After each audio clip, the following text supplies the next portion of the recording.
All right, we're going to take a look at running PowerShell scripts on a Windows computer. And there's a couple of ways to do it, so we're going to run through several examples.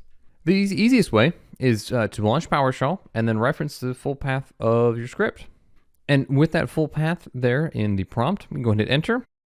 And you'll notice that in this case, I get an error, and it's complaining about the execution policy.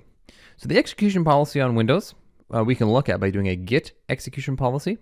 And it says here that my execution policy is restricted. It has 4 possible values. We can set it to restricted, which doesn't allow any scripts. We can set it to unrestricted, which allows all scripts, or we can set it to remote signed, which allows local scripts or remote scripts that have been signed, so using a certificate, or we can require them all to be signed.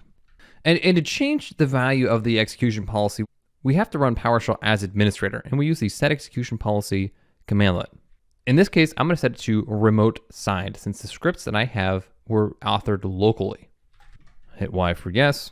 And then if we switch back to our non-administrator PowerShell and we run that same script again, you'll notice that now we get the output of that script. So it actually runs. If we were in the same directory as that script, we don't have to use the full path. We can just use the // to reference the current directory and the name of the script. There we go. We get the same exact output.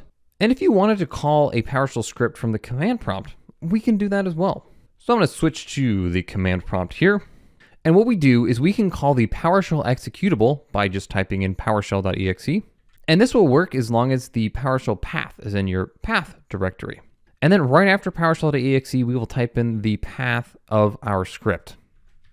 And if we hit enter, what happens is it calls PowerShell and it tells PowerShell to run that script. Now, another way to run a PowerShell script is to use the integrated scripting environment, or the PowerShell ISE. So I'm going to go ahead and open the PowerShell ISE here, and you can see that I have the git services script open, and it has just one command, a git service. And with this script open, I can click on this play button, or I can hit F5, and it will run the script down below in the console. And now the last thing that's really cool is if we have a script and we want that script to call another script, we use the same notation to call that script that we used in PowerShell. So in this script, get processes and services, since I already have a script that gets services, I'm referencing that script with the path of the script, so /. We could also say, put the fully qualified path in here, which is best practice. And now if we run this script, we're just gonna use the play button here in the ISE. It'll get all the processes and then get all the services. So it's just calling the other script. So those are the various methods you can use to run PowerShell scripts on Windows. Thanks for watching.